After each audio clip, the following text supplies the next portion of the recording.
Здравейте на всички! На днешния вебинар WordPress първи настройки и сигурност. Започваме точно в 14:31 с една любопитна статистика, че отбелязваме днес абсолютно рекорден брой на регистрации за вебинар. Това е по информация на всички наши протекли вебинари до сега, както и по информация от Webinaria BG. Малко организационни въпроси. Днешния вебинар ще бъде с обща продължителност около 40 минути, а голяма част от вебинара ще бъде изцяло практически насочена. Ще започнем с няколко теоретични въпроса.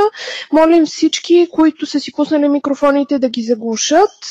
Ако имате въпроси, може да ги задавате през цялото време на вебинара във формата на чат, като аз ще си постарая да отговоря своевременно на тях. А въпросите, с които аз не мога да се справя, ще ги оставим за края на събитието и водещият на нашия вебинар Павлин Груцов ще ви отговори. Както казах, лектор на днешния вебинар е колегата Павлин Груцов, който е професионалист в областта на уебсайт разработването, WordPress гуру и дългогодишен специалист в защитата и повишаването на сигурността на уебсайтовете. Модератор съм аз, Ивета Петрова, маркетинг менеджер на хостинг компания ICMBG. За какво ще си говорим по време на вебинара? Ще обърнем в рамките на 5 до 7-8 минутки внимание какво представляват CMS системите, какво е WordPress и всъщност защо това е най-популярната CMS система.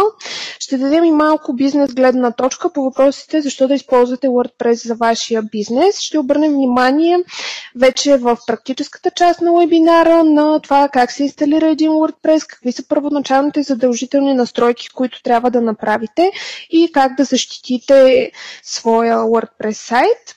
В допълнение, след практическата част и след вебинара ще получите множество бонус видеа за допълнителни настройки и интересни плагини за WordPress.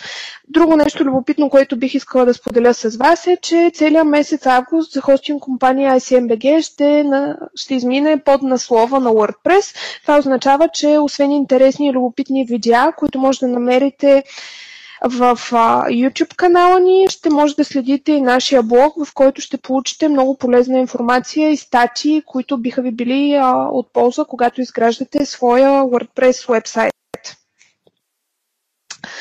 Да преминаваме към самия вебинар. Какво е CMS система? Предполагам, че повечето от вас знаят отговора на този въпрос, но за по-начинаещите ще отговорим в няколко думи. CMS системите всъщност са най-лесният начин да създадете своя първи вебсайт. В буквален превод CMS от Content Management System означава система за управление на съдържанието на вашия вебсайт онлайн.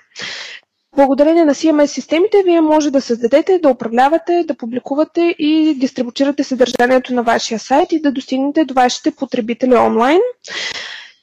Този вид системи ви предлагат интуитивен потребителски интерфейс, чрез който не е необходимо вие да имате специфични технически познания, за да изградите максимално бързо своя първи уебсайт. Най-популярни CMS системи всъщност са WordPress, Joomla и Drupal. По статистика на W3Tech, 62-53% от всички популярни уебсайтове, използващи CMS системи, са базирани на WordPress. Около 11% са базирани на Joomla и около 10% използват Drupal. В световен мащаб около 26,6% от всички уебсайтове са задържани от WordPress, което е наистина впечатляваща статистика. Какво всъщност е WordPress? WordPress е CMS система, която се състои от две части, грубо казано, Content Management Application и Content Delivery Application. Това са двете части на системата. С едната част вие изграждате вашия вебсайт, а с другата дистрибутирате неговото съдържание към крайните потребители. WordPress е най-използваният. Последната стабилна версия на системата е версия 4.5. Т.е. съветваме всички от вас, които вече имат инсталиран WordPress, да апдейтнат своята система до тази стабилна версия. Използва се предимно от блогове, използва се за създаването на множество бизнес уеб страници, използва се за новинарски сайтове, фирмени уеб сайтове.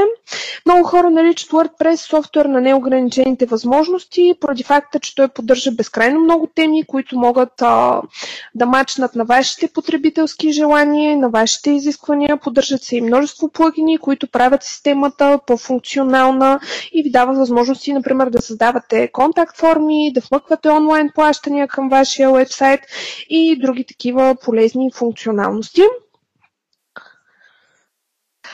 Какви са предимствата от използването на WordPress за малкия и среден бизнес? Най-голямото предимство всъщност е изцяло финансовото предимство. Всички знаем, че разработването на един уебсайт е скъпо начинание, особено ако искаме този уебсайт да поддържа множество функционалности. За един стартиращ бизнес това е голямо предизвикателство. По тази причина използвате WordPress, вие може да намалите вашите разходи за управление и поддържане на уеб страницата. Не е необходимо да наемате специализиран персонал, който да има множество знания и умения и да ви струва скъпо. Вие може да извършите всичко сами. Поддържат се множество безплатни теми и плагини, което означава, че вие може да създадете един наистина уникален продукт и отличаващ вашия бизнес сайт онлайн. Както казахме, не е необходимо да имате специфични познания в програмирането, дори и съвсем така начални познания ще ви помогнат да направите сайта си добре класиран в търсачките, тъй като WordPress поддържа и такава функционалност, която е вградена в него, има и множество плагини за SEO оптимизация. Времето за разработване и пускането на сайта в експлоатация е наистина кратко. Може да го направите за няколко дена, в зависимост от това колко информация искате да качите на сайта си. И WordPress като цяло е най-лесният начин за популяризиране и повишаване на вашата репутация онлайн.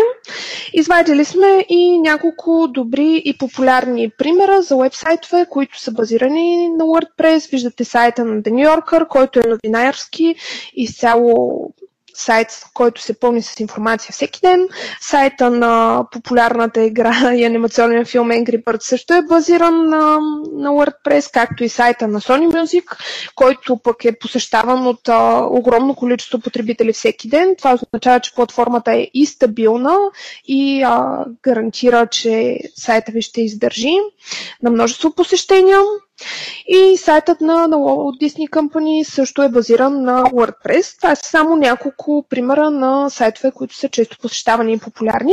А сега ще преминем към изцяло практическата част на вебинара, в която ще видите как да инсталирате своя WordPress през Softaculous директно във вашия хостинг акаунт. Какви са първите настройки, които трябва да направите след неговата инсталация, които са задължителни, за да бъде сайта ви работещ, както и начални стъпки за защита на WordPress сайтовете. Защо ще обърнем внимание на защитата? Защото като най-популярната CMS система, WordPress е и най-хакваната система в света. Тоест е важно за вас вие да си защитите сайта, за да гарантирате неговия 100% uptime. И както Иван Ганчев каза, от тук нататък вече е важната част на вебинара. Оставам ви в ръцете на колегата Павлин Груцов, който ще ви представи изцяло практическата част. Благодаря ви за вниманието. Здравейте от мен, предполагам ме чувате, ако може да потвърдите. Сега ще ви запознаем с първоначалната инсталация на WordPress и също така първоначалните настройки за сигурността на WordPress. Първото, което е необходимо да направим, е да влезем в контролния панел cPanel.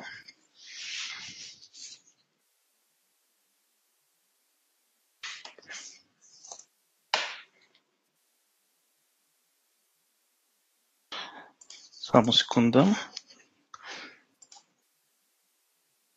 В момента колегата ще сподели неговия екран с вас, за да можете да виждате всички настройки и инсталации, които той ще прави онлайн.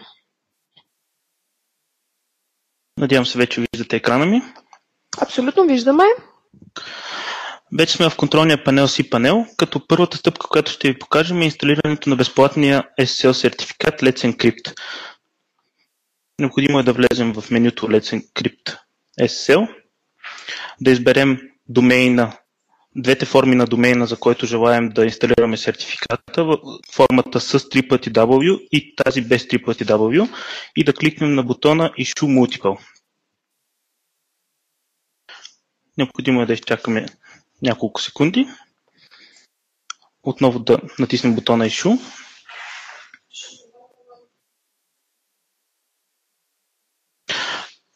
Какво представлява SSL сертификата? Той предпазва сайта ви, като криптира информацията, която преминава от браузъра към сървъра. По този начин паролите, които биват въвеждани или съответно поръчки, биват криптирани и няма как да бъдат разшифровани от недобросъвестни лица. След като инсталирахме сертификата, можем да инсталираме WordPress с инструмента Softaculous. Какво представлява Softaculous? Softaculous е най-бързия начин да инсталираме стотици скриптове с няколко клика. В случая ние ще инсталираме WordPress, като е необходимо да цъкнем на бутона WordPress. След което да кликнем на синия бутон Install Now, при което ни се отваря форма с няколко полета за попълване. Първо е необходимо да изберем протокола, на който ще бъде нашия сайт. В случая ние сме инсталирали SSL сертификат и можем лесно да изберем HTTPS връзка, след което е необходимо да изберем домейна, на който ще инсталираме WordPress, неговата директория. В случая тук няма да попълваме нищо, тъй като ще инсталираме WordPress в основната директория. В следващото поле е необходимо да попълним името на нашия сайт. За пример ние ще дадем вебинар. В следващото поле, което трябва да попълним, е необходимо да попълним полето Description. Това е описанието на нашия сайт. В доста WordPress инсталации това поле не е видимо, но е хубаво да го зададем от SEO гледна точка. В случая ние ще напишем блог за един вебинар.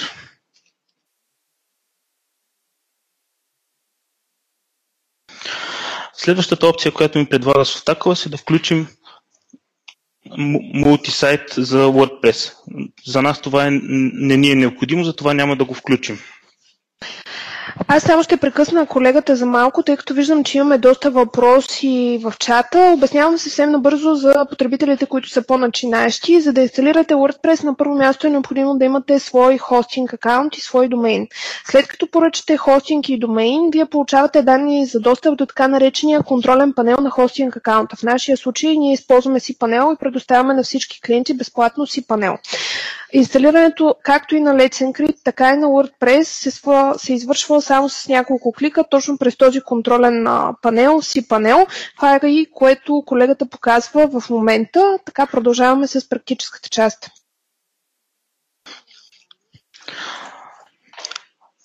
След което е необходимо да попълним нашето потребителско име и парола. Това, което препоръчваме от опита ни до сега, е да не задавате стандартни потребителски имена като admin, user, info, news и други подобни, тъй като те са често срещани и обикновено ботовете, които се опитват да хакнат нашия сайт, често пробват с тези често срещани потребителски имена. В случая ние ще зададем дадено име. Б. Тодоров, например. Паролата също така е важно да бъде сложна и дълга, както да съдържа и специални символи и цифри. Това, което препоръчваме ние, е да използвате инструмента за генериране на пароли, който е под формата на ключ. По този начин ще се генерира сложна парола, която е необходимо да запомните на сигурно място. Следващото поле, което е важно да попълните, е вашия имейл адрес. Този имейл адрес е изключително важен и трябва да бъде активен, тъй като в случай, че забравим паролата си, то можем да възстановим паролата си само и единствено на този имейл адрес. В случая ние ще попълним наш имейл адрес. Следващата стъпка, която трябва да следваме, е опционална. Това е в случай, че желаем да инсталираме WordPress на различен език от английски. В случая ние ще изберем български.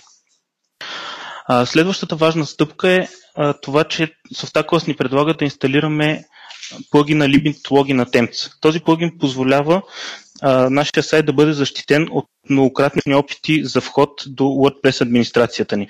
По подразбиране, какво предлага плагин? Когато 5 пъти се въведе грешно потребителско име или парола, IP адреса, който е въвел тези данни, бива блокиран за определен период от време. Когато премине този период, IP адреса отново може да въведе потребителско име и парола, като ако над 5 пъти, например, бъде блокиран, то той бива блокиран за повече време от първоначалната настройка. В случая ние ще инсталираме този плагин. Имаме възможност да направим и по-обстойни настройки на WordPress. Това е да зададем име на базата данни. Хубаво е да зададем име на базата данни, което да е свързано с нашия сайт. В случая ние ще напишем вебинар. По този начин, в последствие, ако имаме много сайтове инсталирани в нашия cPanel, така ще можем да различим коя база за кой сайт е свързана. Следващото поле е префикса на таблиците в базата данни. Това поле е опционално, като не е задължително да го променяте. Това, което е важно да се знае, е, че ако имате инсталирани много WordPress сайтове в една база данни, този префикс за всеки сайт трябва да е различен, тъй като в противен случай ще се презастъпят двете WordPress инсталации. Следващите няколко опции са свързани с апдейтите на WordPress. Ние ще включим, ще изключим нотификацията за нова версия на WordPress, защото в противен случай ще получаваме известие всеки път, когато има нова версия на WordPress. Друга важна опция е да включим Auto Upgrade. Това означава, че когато имаме нова версия на WordPress, тя ще бъде автоматично апгрейдната. Защо е важно да бъде автоматично апгрейдната? Защото колкото по-нова е дадена версия на WordPress, тя е толкова по-сигурна. Това, което желаем, е да имаме винаги актуална версия с възможно най-малко дупки в сигурността. Следващите две опции ще оставим изключени. Те са свързани с автоматичното обновяване на плагините и темплейтите. Защо ще ги оставим изключени? Това е защото доста често се случва нова версия на плагин или съответно на темплейт да не са съвместими с нова версия на WordPress или съответно с стара такава. Затова е хубаво, когато инсталираме апдейт на плагин или темплейт, да направим бекъп и да ги инсталираме ръчно. Следващите две опции са свързани с бекъпите, които се изпълняват от Softaculous. В зависимост от хостинг плана, който използвате, т.е. от хостинг компанията, която използвате, е хубаво да изпълнявате бекъп периодично. В случая ние няма да изберем този бекъп, тъй като ние предлагаме до 30-дневни бекъпи назад във времето. Какво означава това? Че във всеки един момент вие можете да върнете сайта си до 30 дни назад. Следващата важна стъпка е избора на темплейт. Ние ще изберем темплейта Poseidon. И последната стъпка, която трябва да изпълним, е да кликнем върху синия бутон Install, за да инсталираме WordPress. В случая ние няма да инсталираме WordPress, тъй като вече имаме тестова инсталация. Затова ще ви покажем как изглежда тя. Това е самия WordPress в неговата административна част. Но преди да ви покажем това, ще ви покажем как може да направите бекъп през cPanel. Преди да правите промени по сайта си, е хубаво да направите бекъп, тъй като в случай, че бъде счупен сайта, може лесно да възстановите бекъп на предишното състояние, на работещото състояние на сайта си. Необходимо е да влезете в файловия менеджер. Това може да го направите и с FTP достъп. Да маркирате всички и да ги компресирате. По този начин ще бъде създаден zip архив.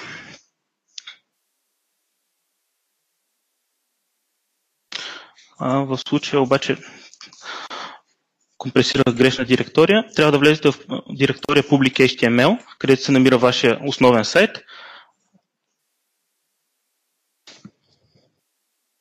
Да маркирате всички и да ги компресирате. В случая виждаме, че се създаде архив с име .wellknown.zip. Това е zip файла, който създадохме. Това е целият архив на сайта до момента. Важно е да се знае, че това е архив само на файловете ви. За да направите архив на базата данни, е необходимо да влезете в инструмента PHPMyAdmin, да изберете базата данни, която отговаря за сайта ви, да кликнете върху бутона Export и след което да кликнете върху бутона Go. По този начин ще свалите и базата данни на сайта си. Тези два файла, архива на файловете и на базата данни, могат да ви помогнат бързо и лесно да възстановите сайта си в последствие, в случай, че той бъде компрометиран или съответно счупен при апдейт на плагин. Сега ще ви запознаем отново с WordPress администрацията.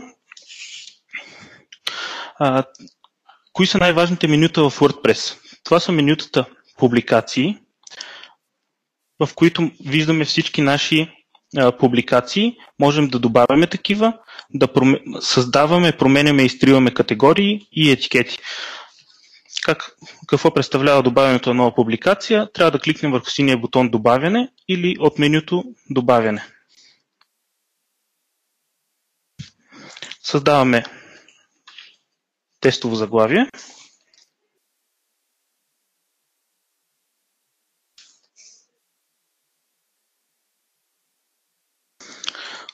Тестово съдържание.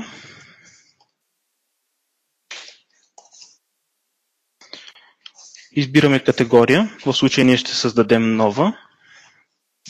Добавяме категорията и публикуваме нашата публикация. След което можем да направим преглед на промените, които сме извършили. Това е нашата нова публикация, която е налична и на началната страница. На началната страница са налични и нашите предишни публикации. Друго важно меню е файлове. Тук можем да открием всички качени до сега файлове, да качваме нови и съответно да изтриваме стари, които вече не са ни нужни. Друго важно меню е менюто страници. То е идентично с менюто публикации, но разликата се състои в това, че страниците не се показват на началната страница по този начин, а те биват използвани най-често за менюта. В случая нашите менюта, ще се наложи да променя темплейта, за да видите какво точно представляват, но за какво се използват страниците? При тях се създават страници, например, контакти за нас, повече за фирмата и подобни такива. Публикациите се използват за секция новини, където често се публикува нова информация и в случая, ако WordPress е обикновен блог, то се използват т.е. постоянно се използват публикациите. Друго важно меню е външен вид. Тук можем да открием нашите текущи темплети и да ги променим. Тоест, в случая активната тема е 2015. За да изберем друга тема, е необходимо да кликнем върху бутона Включване. По този начин ще променим темплейта. В случая той е променен. И това са страниците, които ви показах преди малко. Sample Page и контакти. Като в случая сме добавили и контактите на ICN. Както виждате, тук няма другите публикации не се показват. Как можем да инсталираме нов темплейт? Чрез бутона Добавяне на нова, като ни появява списък с темплейти. Освен тези, които ни се появяват, можем да търсим и съответно да покажем полярните темплейти, които ни препоръчват от WordPress. Друго важно меню е меню разширения. Разширенията представляват плагини, които добавят допълнителна функционалност за нашия WordPress. Това, което ще покажем в последствие е, че често се използват security плагини. Тоест, самия WordPress няма сам по себе си вградена функционалност да се защитава. Затова ние ще инсталираме плагини, които добавят тази функционалност. В случая ние сме инсталирали един такъв, който е WordFence Security. Ще инсталираме нов плагин, например Jetpack. Необходимо е да кликнем върху бутона инсталиране.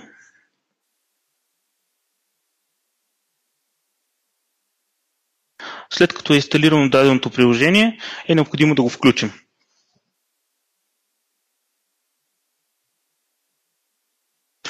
Това е всичко, което е необходимо да бъде инсталиран даден плагин, като самия плагин има функционалност, която може да бъде сега ще включим плагина WordFence Security, за да видите неговите настройки.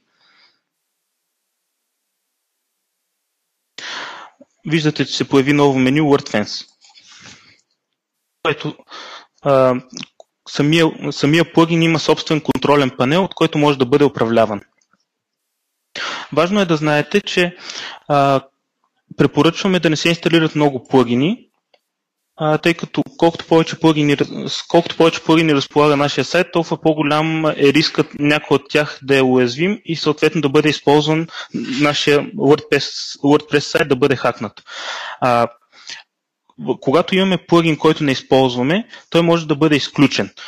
Но е важно да знаете, че самото изключване на плагина не означава, че той е премахнат и не може да бъде използван, за да бъде хакнат нашия сайт. Това, което е нужно да направим, е да го изтрием чрез бутона изтриване. Съгласяваме, че ще изтрием всички файлове и данни. Друго важно е, че доста често плагини и темплети не са съвместими един с друг. Затова е хубаво, когато инсталирате нов плагин или съответно нов темплейт, да правите бекъп на вашия сайт, за да сте сигурни, че дори да се случи нещо с сайта, може да го възстановите в последствие. Друго важно за сигурността на сайтовете ви е правата на файловете и директориите. Правата, които препоръчваме, са 644, може да ги видите от cPanel. 644 се използва за файловете, а 755 се използва за директориите. Какво означават тези права? Тези права ви гарантират, в случая както нашия сайт е на споделен хостинг, тези права ви гарантират, че друг потребител на същия сървър не може да редактира вашите файлове. Нашата система дори забранява използването на права 777, които представляват, което дава възможност на всеки един потребител да промени вашия файл. Ако вашия файл е с права 777, нашата система няма да бъде допуснат той да бъде изпълнен и съответно да представлява дупка в сигурността за вашия сайт. Какво е важно да направим, за да сме сигурни, че нашия сайт няма да бъде хакнат? Най-важното, което можем да направим, е да проследяваме логовете на сайта си. Това може да бъде направено от cPanel, чрез инструмента RAW Access Logs. Тук се намират нашите логове, като можем да ги свалим.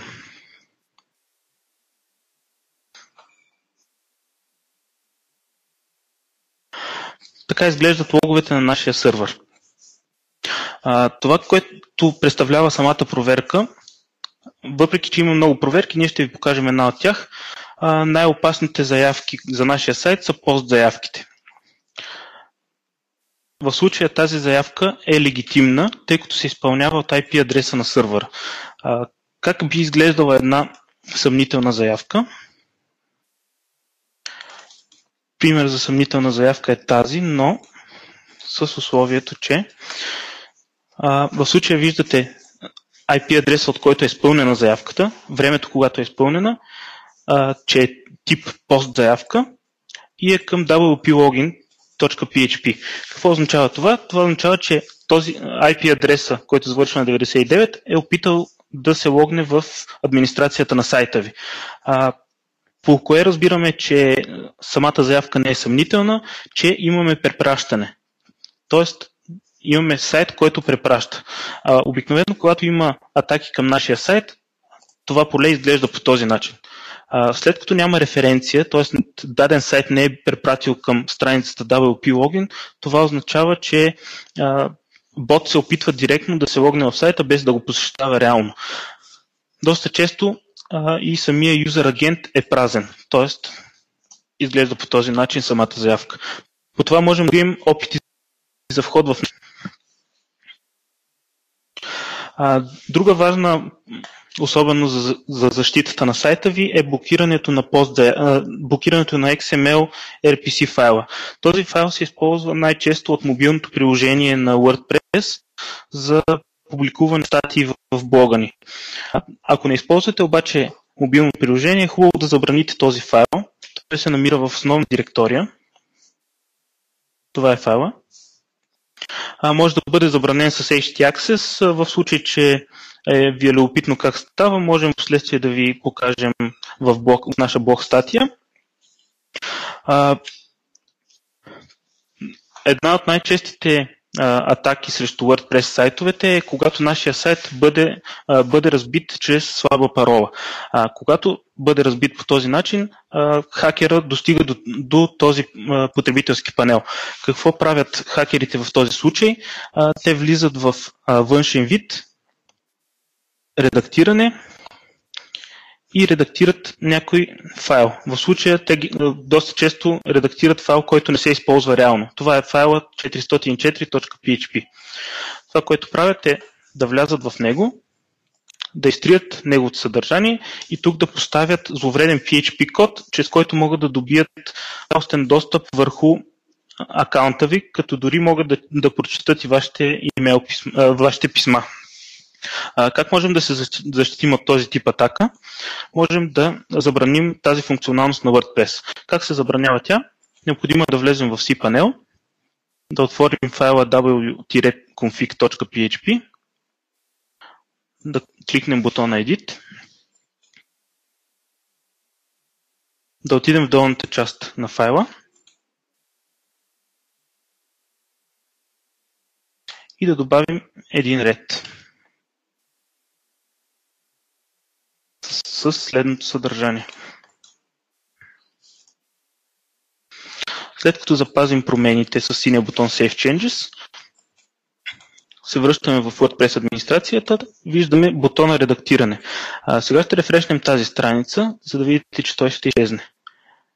Тоест, по този начин ние вече сме защитили сайта си от подобен тип атаки, които са доста често срещани. Важно за защитата на сайтовете е и да обновявате често плагините и темплейтите си.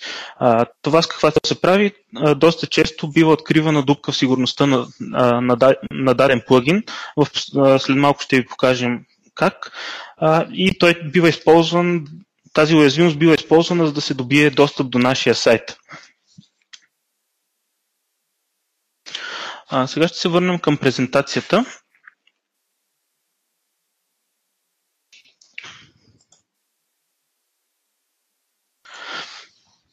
Кои са най-често използваните плагини за повишаване на сигурността?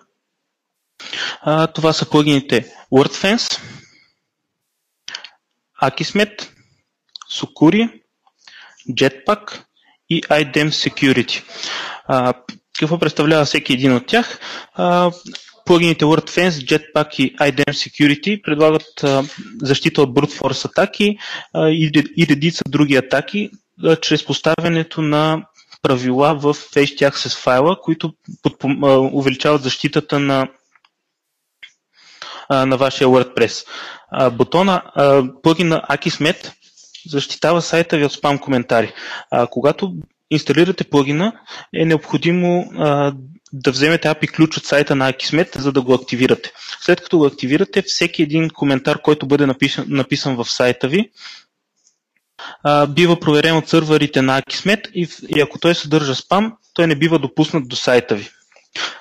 Какво представлява плагина Security Site Check? Това представлява инструмент, който сканира сайта ви чрез външна услуга за често срещани malware скриптове, разположени във вашите сайтове. Те могат да бъдат JavaScript-ове, iframe скриптове и други подобни. Тоест, това са скриптове, които могат да защитят не сигурността на вашия сайт, а по-скоро сигурността на вашите посетители. Какви други методи съществуват за защита на WordPress сайтовете? Това са Cloudflare, Radware Defense Pro, Two-Factor Authentication и SSL сертификати. SSL сертификатите, ние ви показахме Let's Encrypt сертификата. Сега ще ви покажем как да активирате Let's Encrypt за сайт, който е бил инсталиран преди това. В случая виждате, че връзката е несигурна към webinar.icndemo.net, но за самия сайт има инсталиран SSL сертификат. Как трябва да го активираме? Трябва да влезем в меню настройки и да добавим едно S след HTTP. Да запазим промените. след което виждаме, че вече нашия сайт е посредством сигурна връзка.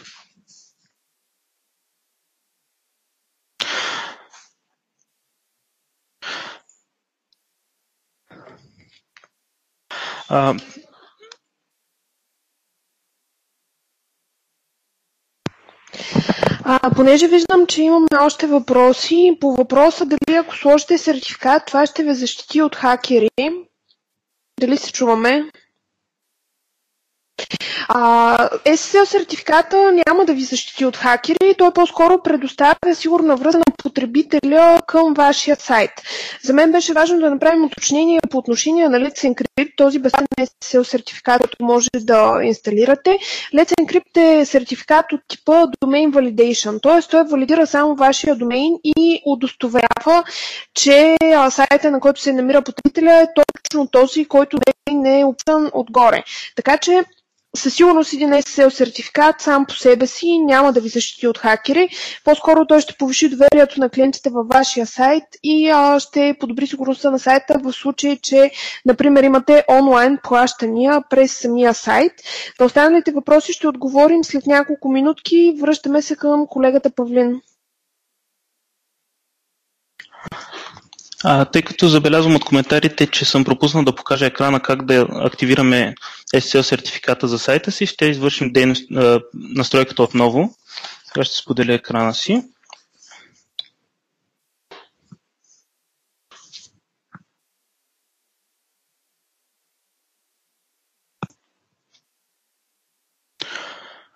Това, което е необходимо да се направи, е да се влезе в меню настройки и да се добави едно S след HTTP, след което да се запазят промените.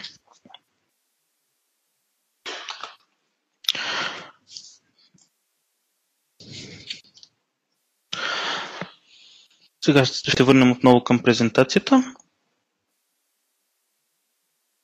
Какви са другите методи за защита? Това са Cloudflare, Radware Defense Pro, Two-Factor Authentication.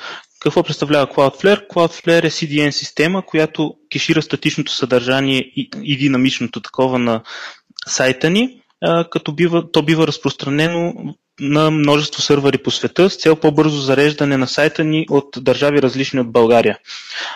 Освен тази функционалност, Cloudflare предоставя допълнителна защита, като блокира често срещани зловредни заявки към сайта ни, като има допълнителни настройки за повишаване, т.е. може да изберете нивото на защита, което желаете, т.е. дали да бъде по-строга защитата или не толкова сериозна.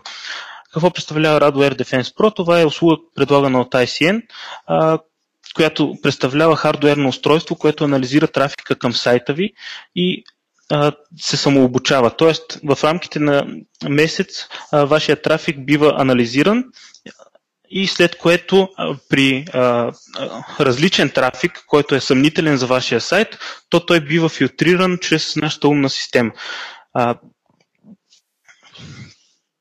Two-Factor Authentication. Това представлява двуфакторно удостоверяване и двустепенна система за вход за вашия WordPress сайт. Това добавя допълнителен слой на защита за вашия сайт, като освен вашата парола е необходимо да бъде изпратен код на вашия мобилен телефон под формата на SMS или на нотификация. Чрез въвеждането на този код вече може да влезете в сайта си. По този начин дори вашата парола да бъде разбита, няма начин вашия администраторски панел да бъде достъпен.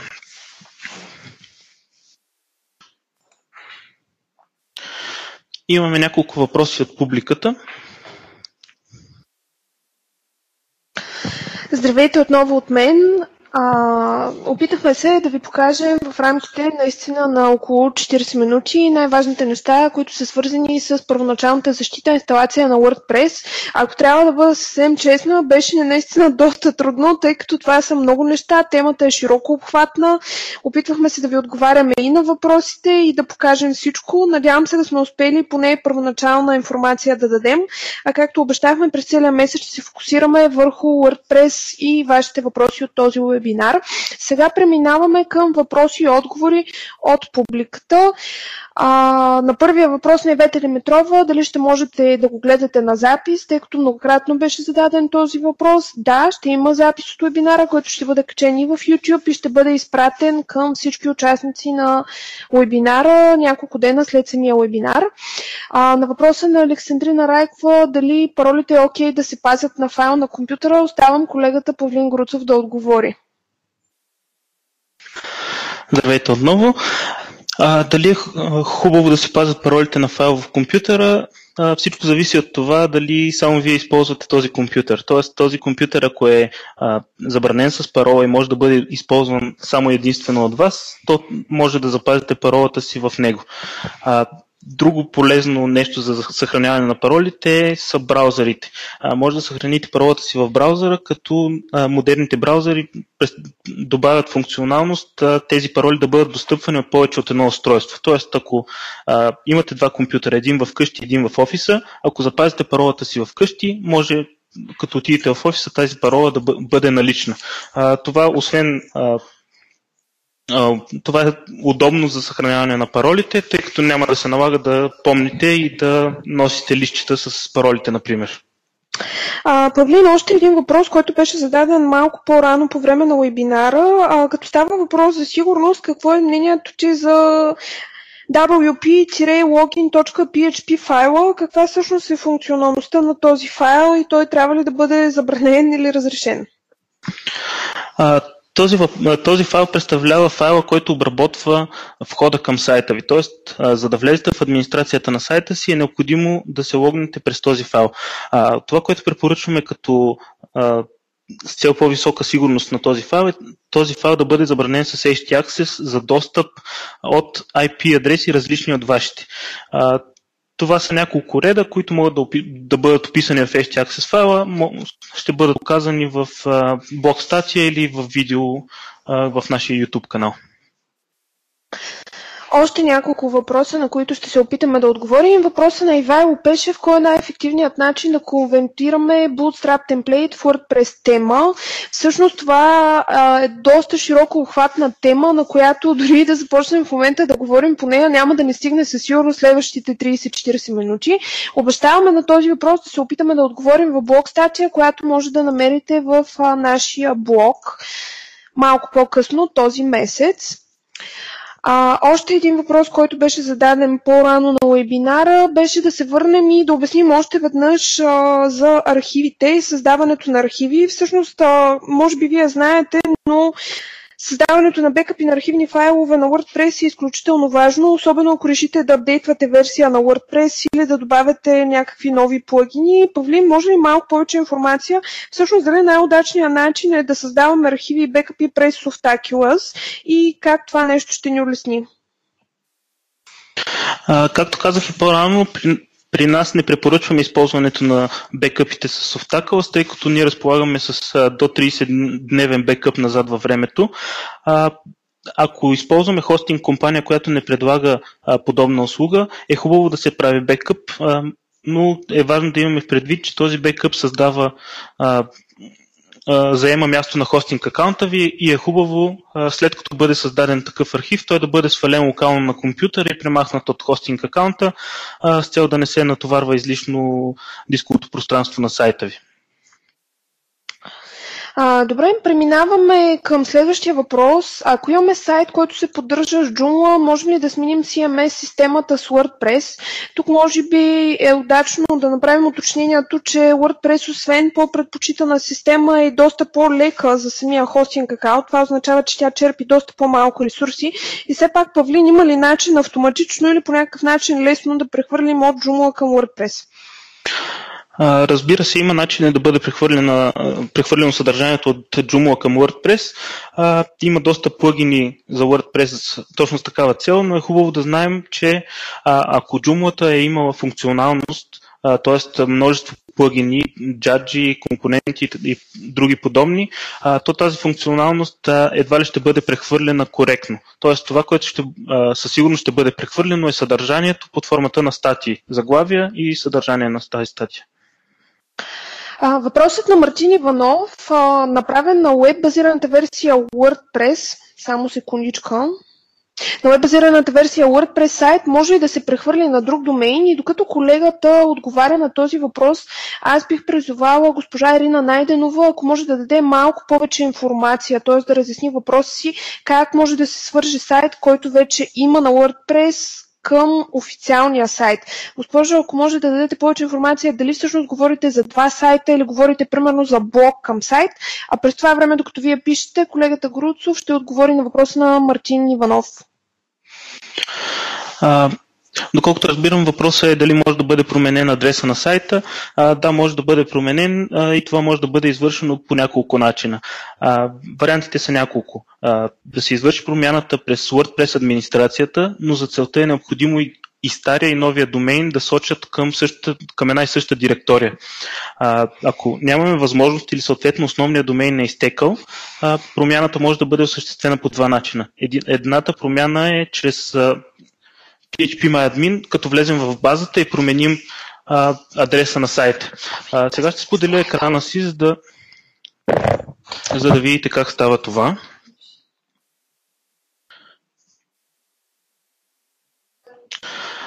Необходимо е да влезем в PHPMyAdmin, който в случая е отворен. Да намерим таблицата Options и ето тук са описани двата адреса, които трябва да променим. Тоест, ако променяме адреса на сайта си, е необходимо да променим тези две стойности. Надявам се, че това отговаря на въпроса ви. Продължаваме с следващия въпрос. Можем ли да разчитаме на плагин за бекъп на WordPress базата и файловете? Можем ли да поръчате някой? Дали може да се използват плагини за бекъп? Да, могат да бъдат използвани, като трябва да знаем, че когато използваме плагин за бекъп, то ако сайта ни е голям, самото време за бекъп отнема много време. Когато се прави бекъп по този начин, обикновено се създава крон задача, която периодично се изпълнява. Ако нашия сайт е голям, доста често самия бекъп няма да може да бъде създаден. Причината е, че повечето хостинг компании имат ограничения за времето на изпълнение на даден скрипт. Тоест, ако самия бекъп процес не бъде извършен за по-малко от 60 секунди, например, то процесът спира и съответно бекъпът е неуспешен. За малки сайтове е подходящо, тъй като може да получите бекъп файла директно по почтата. Повечето бекъп плагини предлагат точно това. Изпълнява се бекъпа и архивният файл на вашия сайт бива изпратен на почтата ви. Благодарим за отговора.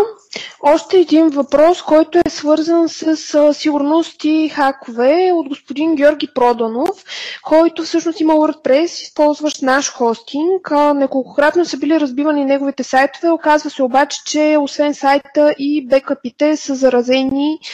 Тоест, какво може да се направи в този случай? И пък ли, ако може да кажеш всъщност как може да избегнем ние да попаднем в тази ситуация? Ако и бекъпите са били компрометирани, най-сигурното нещо, което можем да направим е да преизградим сайта си наново. Как става това? Сваляме на чисто нашия темплейта, който сме използвали, плагините, които сме използвали, изтриваме цялото съдържание на сайта си, всички негови файлове, с изключение на на директорията WP Content, / Uploads. Там се намират всички наши снимки. След това поставяме всички нови файлове, които сме свалили от сайта на WordPress и съответно на разработчиците на темплейтите и плагините, след което използваме същата база данни, която сме използвали за сайта си. Тоест не се налага да вкарваме съдържанието си наново, тъй като доста често са компрометирани само единствено файловете, а не и базата ни данни. Хубаво обаче да сменим всички наши пароли, за да сме сигурни, че не сме компрометирани посредством слаба парола. Още един въпрос, който всъщност пристига на webinar.icn.bg е как да направим избор на безплатна тема за малък бизнес. На този въпрос ще отговоря аз. тъй като е малко по-с бизнес логика.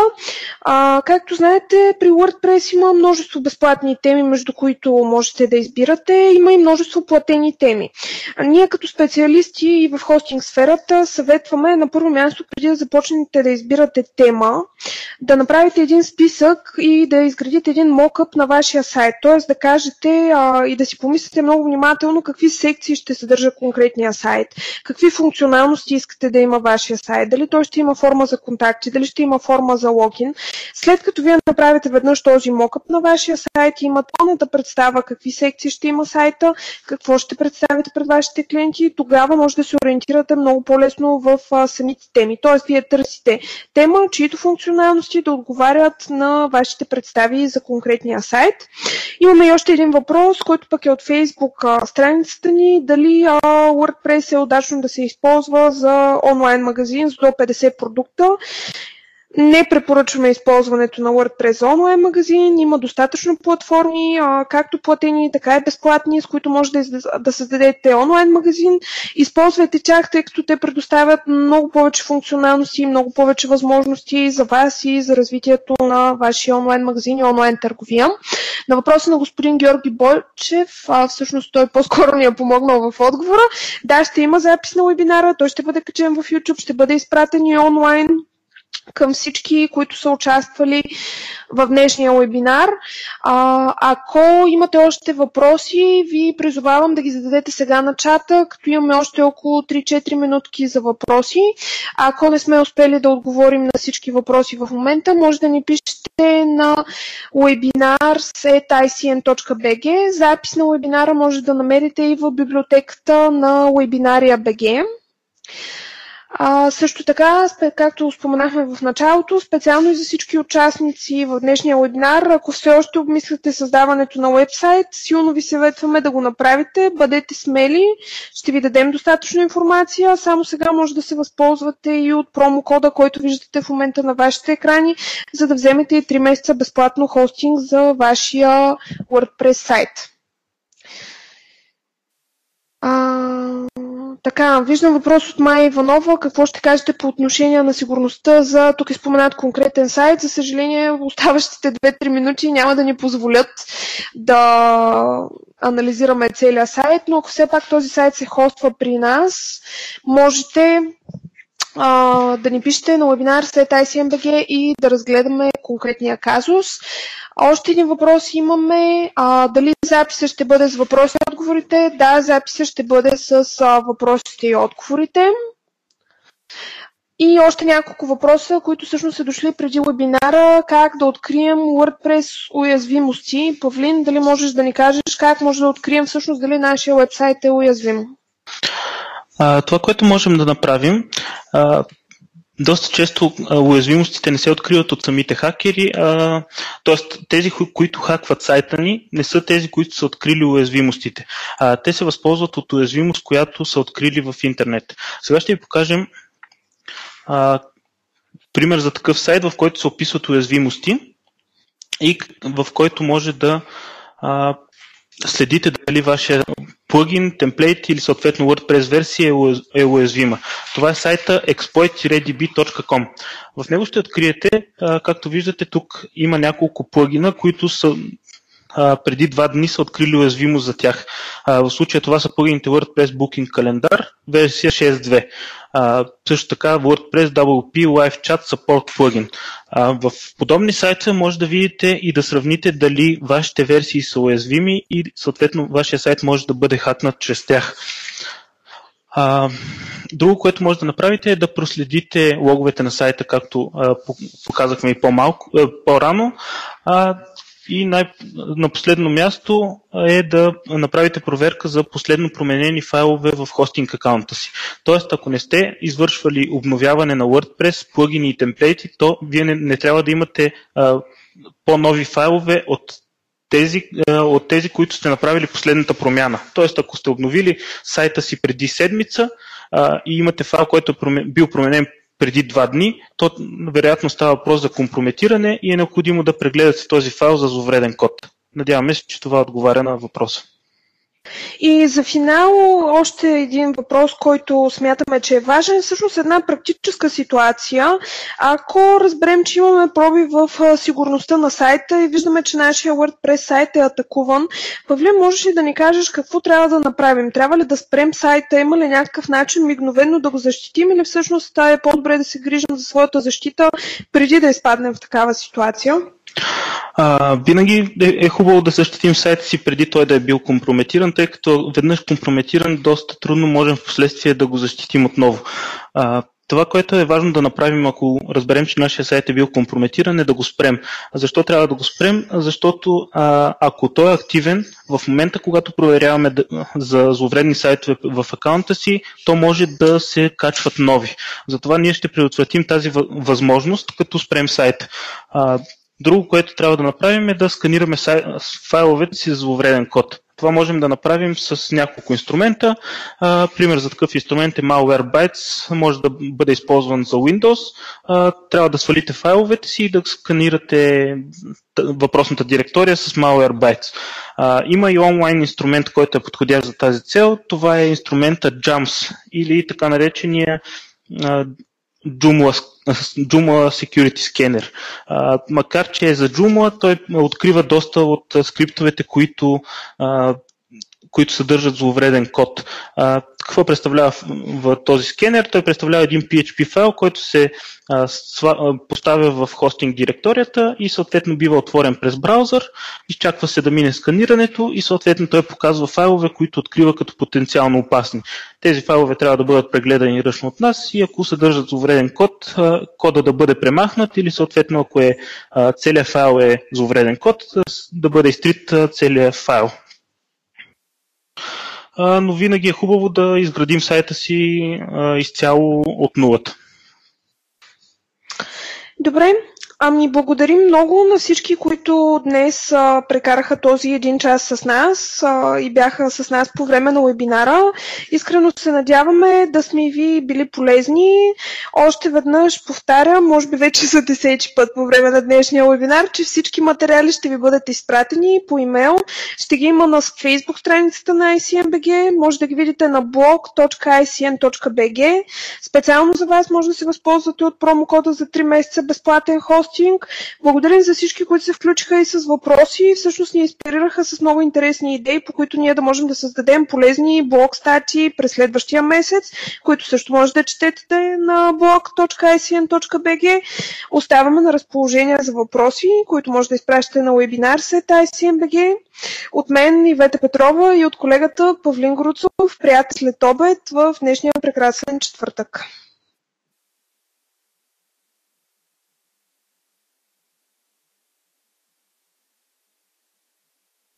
Аз също и благодаря, че бяхте част от нашия вебинар и се надяваме скоро отново да се срещнем в нов интересен вебинар.